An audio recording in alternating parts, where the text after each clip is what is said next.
ইসলামের ভিতরে পরিপূর্ণভাবে ঢুকো। কাফা, পরিপূর্ণভাবে ইসলামের ভিতরে ঢুকো।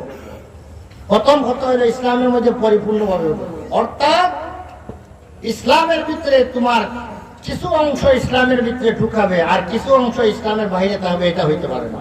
তোমার সারাটা বডিকে ইসলামের ভিতরে ঢুকাও, ইসলামের ভিতরে ঢুকাও।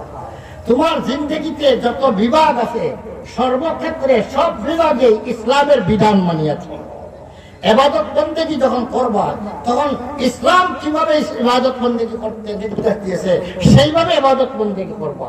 যখন মুআমালা করবা, লেনদেন করবা, তখন ইসলাম কিভাবে লেনদেন করার হুকুম দিয়েছে, নির্দেশ দিয়েছে, সেইভাবে তোমরা লেনদেন করবা। যখন মুআশারা করবা, আপুসের মধ্যে যখন চলাফেরা করবা, সমাজ নিয়ে চলবা, তখন সেই সমাজ চলতে গিয়া সামাজিক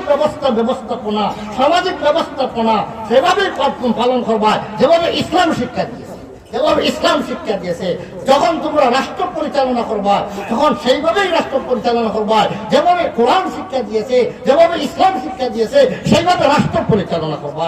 রাষ্ট্রের মধ্যে তোমার ইসলাম থাকবে আর ইসলাম থাকবে না। মসজিদে আসলে ইসলাম কবুল করবে, ইবাদত বন্দেগী করবে ইসলামের কানুন মতো, রাষ্ট্র পরিচালনা করবে ইহুদ নাসারাদের কানুন মতো, ব্রিটিশের কানুন মতো, ব্রিটিশের আইনে রাষ্ট্র পরিচালনা করবে আর মসজিদ পরিচালনা করবে আল্লাহর আইনে। এইটা হইতে পারে না।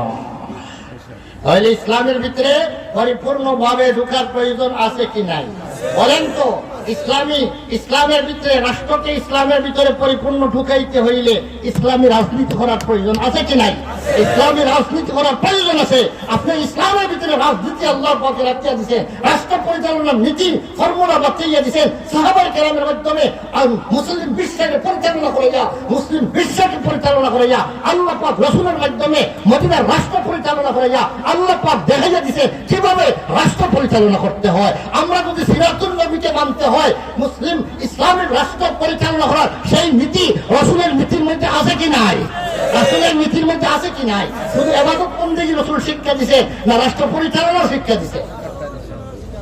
তাহলে রাষ্ট্র পরিচালনা শিক্ষা করতে গ্রহণ করবো কার কাছ থেকে? আল্লাহর রাসূলের কাছ থেকে। কার কাছ থেকে? আল্লাহর রাসূল সাল্লাল্লাহু আলাইহি ওয়াসাল্লামের কাছ থেকে রাষ্ট্র পরিচালনা আমরা করব। তাই ইসলামের ভিতরে সারাটা বডি ঢুকাইব। আমার জিন্দগির যত বিভাগ আছে সমস্ত বিভাগকে ইসলামের ভিতরে আমরা আনবো। এটা আমরা রাজি আসিনি, আমরা সবাই এটা মানতে রাজি আছে। তাহলে সিরাতুন নবী, এইটার নামও সিরাতুন নবী। নবীর জীবনে যা কিছু শিক্ষা দিছে আমাদের জীবনে সর্বক্ষেত্রে নবীর শিক্ষাকে যদি বাস্তবায়ন করতে পারি তাই হইবে সিরাতুন নবীর সার্থকতা।